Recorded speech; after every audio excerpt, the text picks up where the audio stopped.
costumbre, empezamos con preguntas. ¿Yo? Okay. Con nuestras preguntas, dudas, comentarios acerca de su lectura. Entonces, quien tenga preguntas, levanta su mano, por favor. Hoy pareciera que muchos se quedaron disfrutando del feriado, del descanso. Bien, aquí hay dos preguntas. Hola, Guille. Hola. Tengo una pregunta en Lucas 9:50.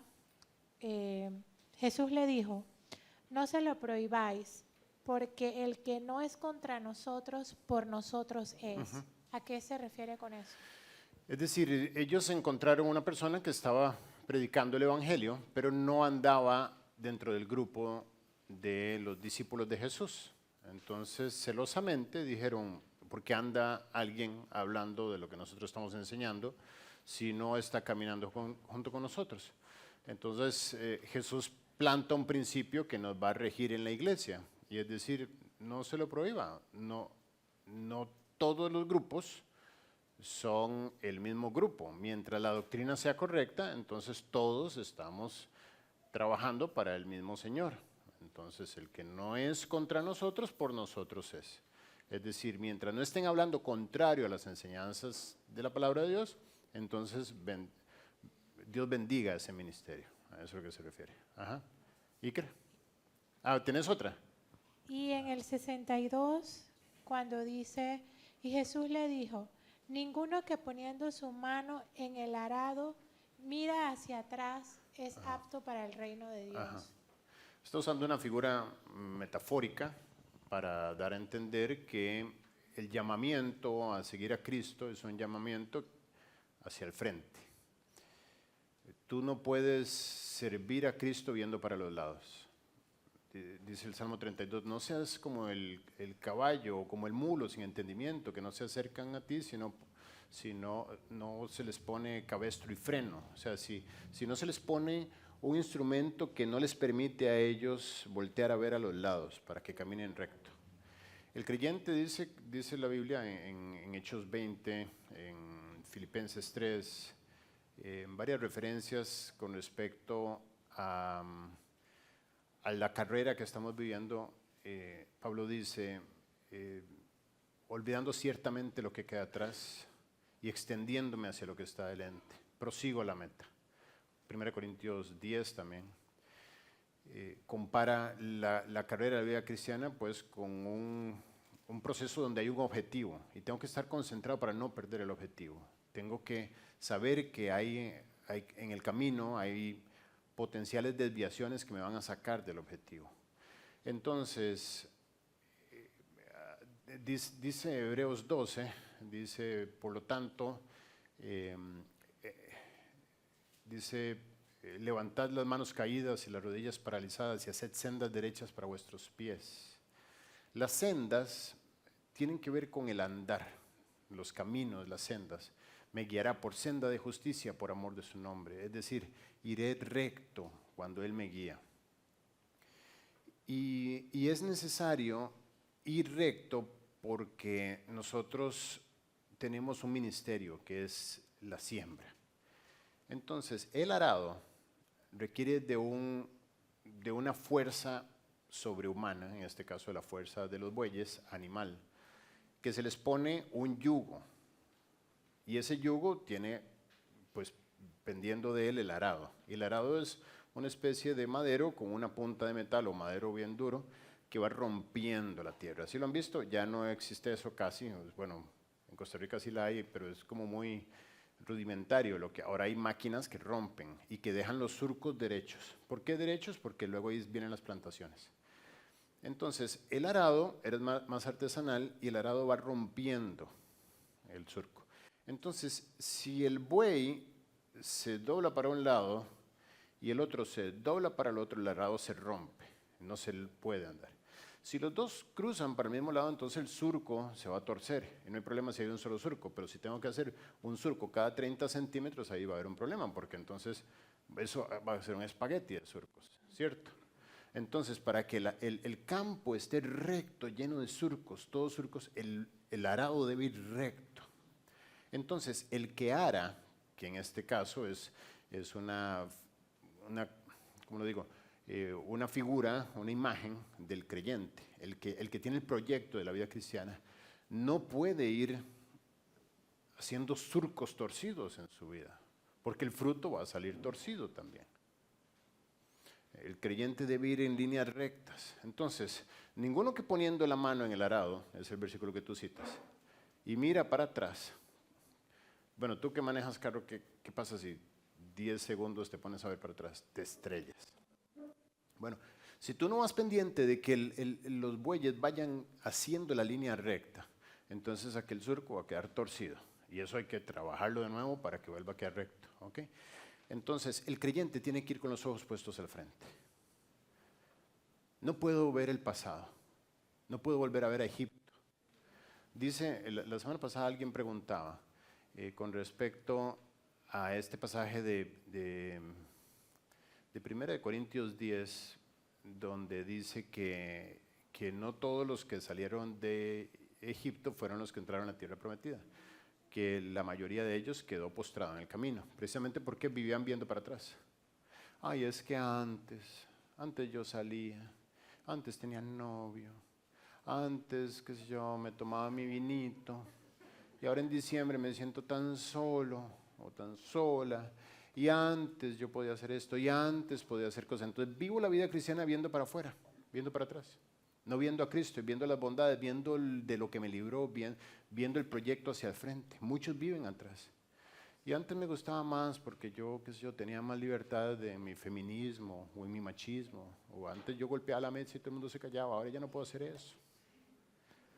Entonces vivo la vida cristiana, tengo un ministerio, pero vivo viendo para el otro lado. Y ay, qué felices se ven los vecinos. Y esos viajan 3 veces al año. Y ay, qué felices se ven los niños del otro porque sus papás le compran los regalos de...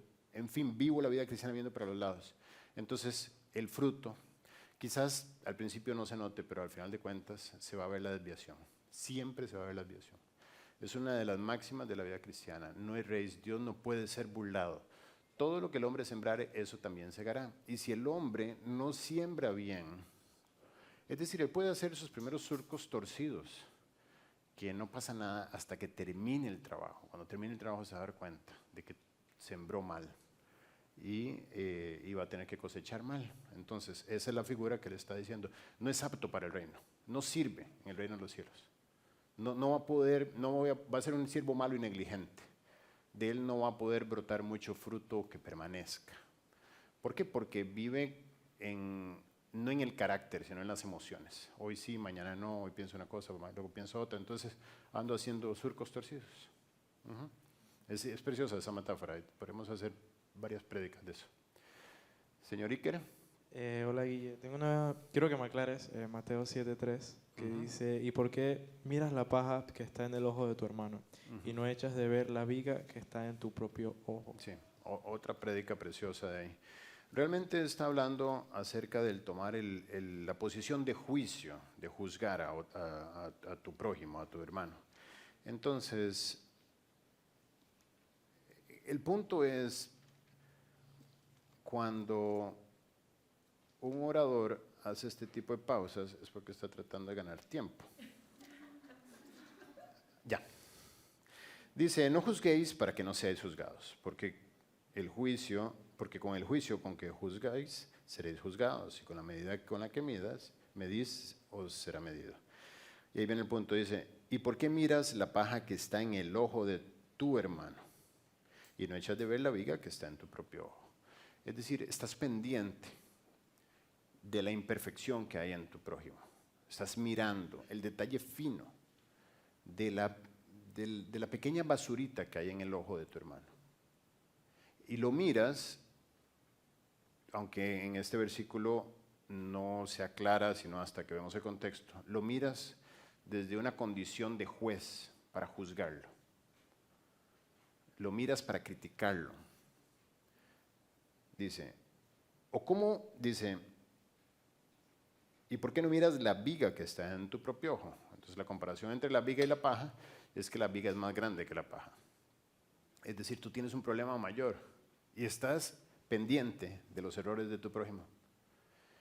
Sí sabes que hay una ley también que está en Romanos 2, 2:4, si no me equivoco, que dice que en lo que juzgas a otro, te condenas a ti mismo, porque tú que juzgas, haces lo mismo. Es decir, todo lo que te molesta de tu prójimo, todo lo que criticas de tu prójimo, todo lo que no toleras de tu prójimo, es porque tú lo tienes. Es porque es algo que está en tu corazón ahí, ya sea creándote un problema o ya sea que tú lo quieres. Por ejemplo, nosotros jugábamos fútbol en el barrio. Tenemos calle de piedra, ni siquiera estaba asfaltada. Y entonces poníamos 2 botellas o 2 piedras o 2 algo, y eso era la cancha, y la cancha allá, y juegue. Pero a veces pasaban carros. Entonces cuando pasaban carros, nos íbamos contra los carros. Digamos, el carro pasaba y no nos quitábamos. Entonces apenas así un poco, ya, millonarios. Ladrones, porque tienen plata. Entonces, la actitud digamos, de ataque o de antagonismo hacia ellos solo revelaba amargura en mi corazón y en nuestro corazón. ¿Por qué? Porque queríamos lo que ellos tenían y no podíamos. Entonces, la forma más sencilla es ladrones, se lo robó, esto, lo otro, narcotraficante, aquí y allá. ¿Por qué? Porque no podía aceptar en mi mente que una persona puede prosperar y ser feliz con eso. ¿Cuándo tuve paz? Bueno, ya realmente cuando nací de nuevo y Cristo cambió mi corazón. Pero también en un sentido cuando empecé yo a esforzarme por mis propias cosas y decir, bueno, sí, las cosas cuestan. Y por supuesto que Él va a querer transitar por la calle sin que se le tiren encima al carro. En fin, entonces, al juzgar a Él me di cuenta de que había algo en eso en mi corazón que me estaba creando problemas. Esa es la viga que me hace no tener claridad, porque fíjate lo que dice el versículo 4. Dice, ¿o cómo dirás a tu hermano, déjame sacar la paja de tu ojo, y aquí la viga en el ojo tuyo? Es decir, ¿cómo le vas a decir al que tiene algo si tú no estás teniendo claridad para ver por tu propio problema? Concéntrate en arreglar tu vida delante de Dios. Pero lo increíble del pasaje no es eso. Es, ok, ya Dios me quitó la viga de mi propio ojo.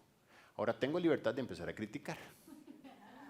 No, fíjate qué increíble. Dice, hipócrita, saca primero la viga de tu propio ojo y entonces verás bien. ¿Para qué? Para sacar la paja del ojo de tu hermano. Es decir, leí mal. Para sacar la paja del ojo de tu hermano. Es decir, cuando Dios te limpia, produce un efecto de empatía, de compasión. Y ahí realmente dices, no, ya no tengo esto, gracias a Dios. Y entonces ya no vas a juzgar a la pobre hermana.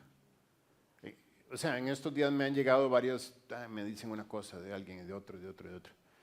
Y yo, Dios, wow, ¿cómo has cambiado mi corazón?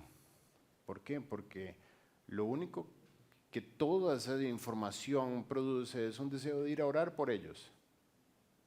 Ir a cuidarlos en oración. Dios, por favor, ten paciencia, ten misericordia, ten compasión, estira tu gracia sobre sus vidas, esto y lo otro. ¿Por qué? Porque yo también sé quién soy. Y he necesitado de la compasión de Dios y de su misericordia.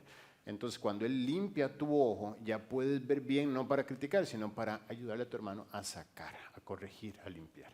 Ese es el contexto del pasaje. Buenas preguntas. Vale.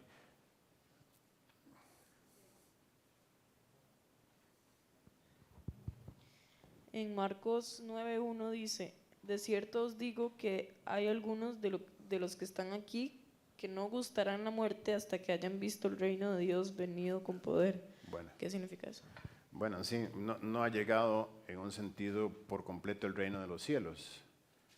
Aún hoy, 2000 años después de esa escena, ya todos ellos murieron y ellos no se les cumplió lo prometido. En realidad hay varias formas de interpretarlo.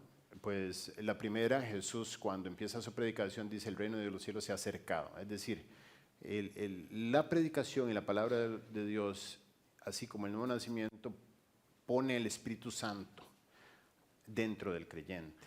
Y eso lo hace ahora sí un ciudadano del cielo y lo hace experimentar lo que vamos a vivir en el cielo. Esos nueve manifestaciones de Gálatas 5, 21, 22, que dice 19, ¿cómo es? 21, 22 creo, o 22, 23, que vamos a experimentar por completo en el cielo, estamos teniéndolas como las arras de nuestra herencia, como un adelanto, ¿ok? Y la otra forma es que ahí en esa charla estaban Pedro, Jacobo y Juan, que ellos vieron la revelación de la gloria de Cristo en el Monte Santo cuando se transfiguró. Entonces la voz de Dios vino del cielo, ellos estuvieron en el cielo, en la gloria de Dios ahí, viendo a Dios en ese momento manifestarse en Jesús, y por eso ellos pudieron experimentar el reino de los cielos antes de morir.